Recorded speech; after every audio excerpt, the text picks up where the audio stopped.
Hiya. I'm just going to talk a little bit about something which was never, it never came up in conversation when I was younger about drinking. And I wasn't really warned about it when I started drinking. It was just what everybody did, really. It was a norm to start drinking when you were a teenager and carry on.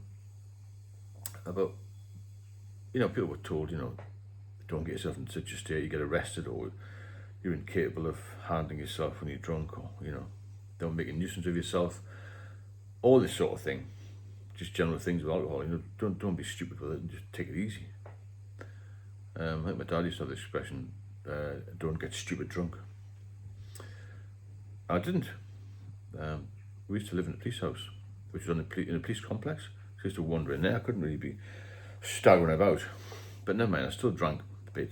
Started a bit too much probably, until I was about 20, and I drank even more when I joined the police. However, something which was never addressed, never spoken about, and still isn't now very much really, is alcohol and how it affects your mental health.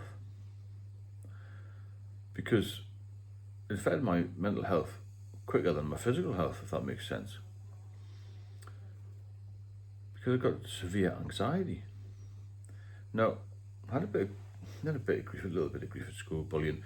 A lot of people got bullied at school, where you were tall, small, fat or thin. I was very tall and thin. I had a bit of grief. It wasn't really a massive problem, but I think I did have a bit of social anxiety. And I think that's common amongst a lot of people, young people. And when I drank, I felt, wow, this is good. This is my go-to medicine to make me feel more confident when I was, 16, 17, 18, 19, and so on. And I didn't realise at that time that anxiety would be a problem in the future, because you don't when you're young. You're young and daft and you just get on with it, don't you? You feel a bit, a bit sort of ropey the next day. You think, well, it's just a normal hangover. But as it progressed, I joined the police and I started drinking a bit more steady drinking, really. Circumstances were I ended up in the West End of London. I loved it there. I was from a small town in Northumberland. The West End was great, the bright lights, the bars, the people, the glamour, and it was fantastic, a great place to drink. Got married quite young, and everything seemed to be all right for a while. And then I was promoted to sergeant. That was good. I was in central London. I had a good job. I enjoyed it. Actually, one of these people who actually enjoyed my job, and I enjoyed the social life. Probably a bit too much. And as time went on, into my late 20s, I started to have little snippets of anxiety, and just a little bit of paranoia. I wonder if people at work think I'm drinking too much. I wonder if the guy at the, in the Tesco's beer section sees me too much. I wonder if my wife's going to go off it again. I started to worry too much about things and worry about situations and how I'm going to deal with them. But it wasn't every day. And then I'd have the odd days. I didn't used to drive in because I was on the central lines. It's very difficult to park in the West End. We did have a little underground car park in right in the centre, just off Berwick Street Market. That was a bit of a pain to get into if you drive. So I used to tend to get the underground, and it was a bit of a license to go drinking in a way, because I didn't have to drive, did I? And after a couple of years, I was doing quite well in the underground. We'd had work shift patterns, so you'd have a few drinks after most shifts. Sometimes we'd even go to the market in the morning. We were told from 6:30 to, but I think we went to Borough Market. I remember you had a few pints there. And one morning I was so tired and I hadn't had many to drink, about 8 pints. I fell asleep in the underground. I was going from one end to the other, from Epping out to Haynell, I think, back again. And did it over about 2 o'clock in the afternoon. But I was day off the next day, which was fine. I had too much. But sometimes we used to go to the pub in the market from 7 o'clock or whatever it was, till about 11 when the pubs opened, because there was no Wetherspoon there, no early doors pubs, other than the ones for in the markets. We used to, for shift workers and people, postmen, doctors, nurses, the usual kind of people work shifts. Because our morning was equivalent to somebody else's night after work, wasn't it? And a couple of times I realised I was sitting in the underground, I felt a little bit uneasy when it got crowded, and I hadn't had any more to drink than normal, but the odd time I felt like, wow, a bit dizzy, because it was always very hot in the underground. If you've been in the London underground, it's always hot. At the time, there was quite a bit of air activity. There's a lot of security alerts, and it would get very packed. And so you would be held back from getting on the train. It used to get really, really busy. And I would have a little bit of a panic attack. Not massive, but a little bit of panic. I would start to sweat, all this sort of thing. And then I would get myself pulled together and go to work and then come out and have a few drinks. I was fine going home because there weren't that many people about at night, really. And even 2:30 in the afternoon was pretty quiet. I didn't really hit the rush hour because of the shift patterns.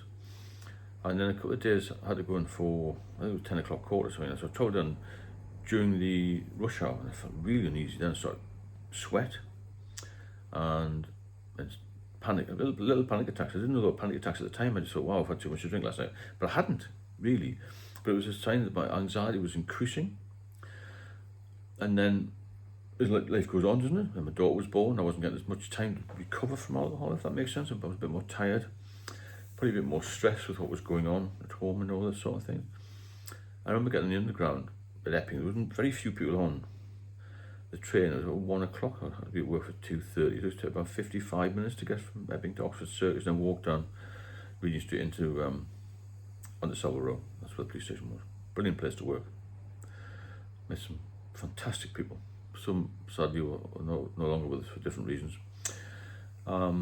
I remember getting on the train and thinking, God, I can't sit on this train. And I got off, on and off. I was nearly late for work, so there was a couple of trains. I thought, I'll wait for the next one. Eventually, I pushed myself on the train. I thought, wow, I'll just stick here. And as it got busy and busy, I was really panicking. Got off again, and this was the start of it, that first day I remember. And then I did my work, normal.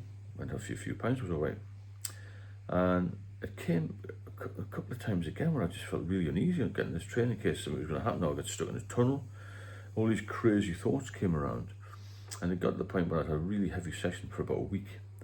I started to go back to, I went back to work obviously, because I had a week off. But I had a week off, I really used to hate it, not binge drink really, I suppose. And I got on, I couldn't sit on the train.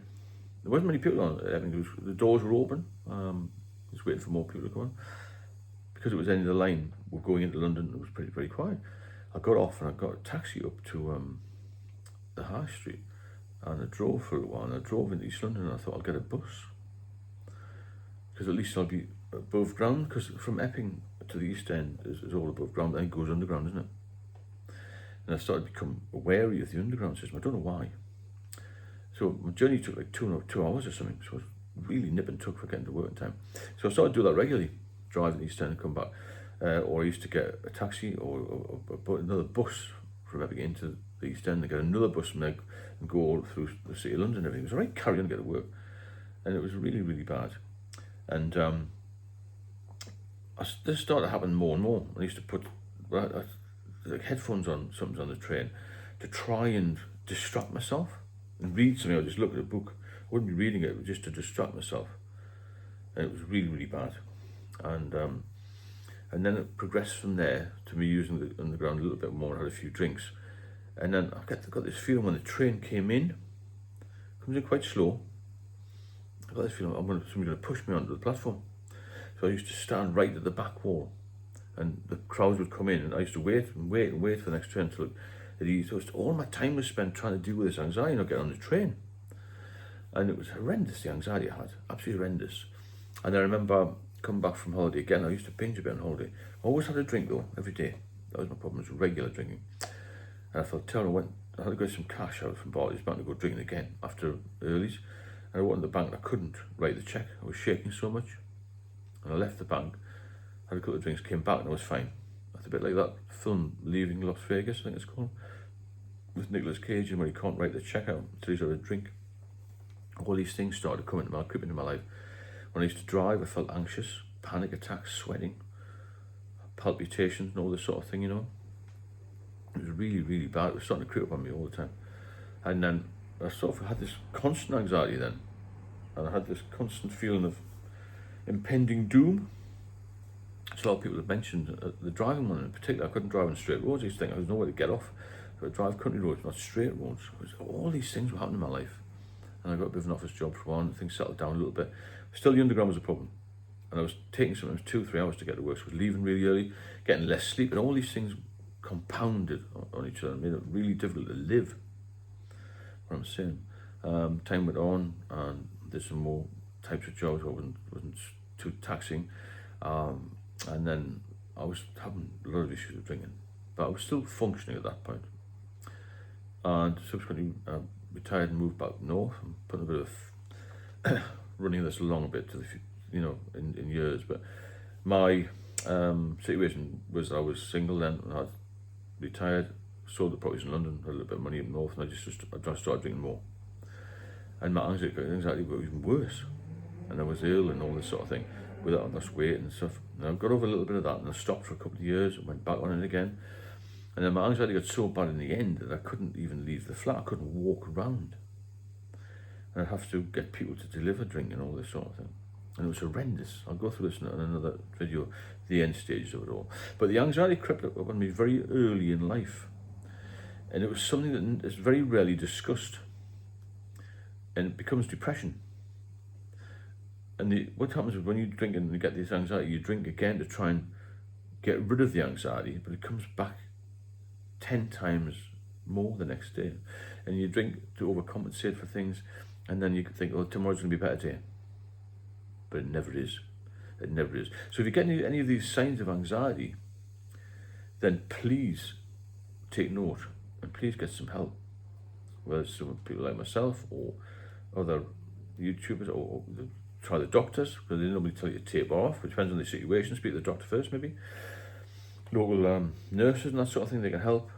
And healthcare people can help you. I mean, the AA is good for some people. It wasn't for me.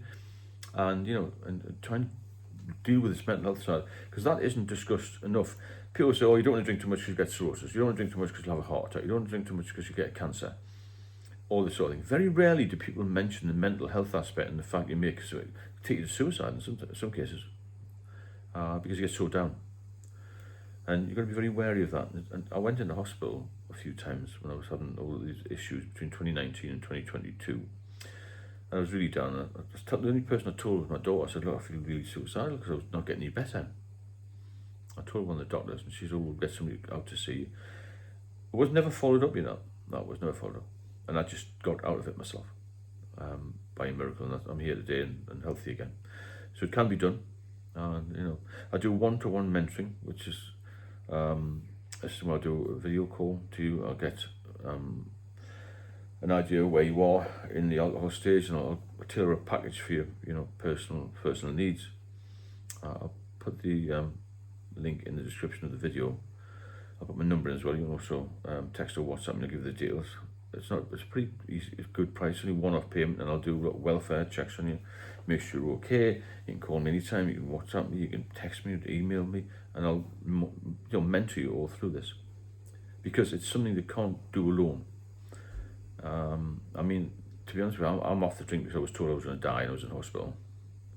I've got a friend who's been told the same, but he said to me, I'm going to do a year.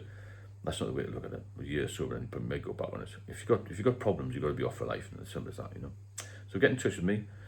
I'll do a live most nights as well, on the ad-free, the lives. So you can drop a link in the buy me a coffee link or something. So we get them ad-free link lives would be much better, I think, than ads popping up for people. That's not good. I've got an ebook out as well. So I'll put all this in the description part. Bear in mind, if you're getting any of these symptoms of anxiety, then you've got to put the brakes on the booze, because anxiety is just as bad a killer, or can lead to other things, as all the other problems you get with alcohol, or alcohol use disorder, or alcoholism, whatever you want to call it. And I will like and share the videos, and I'll speak to you all soon. Any questions, drop me a line.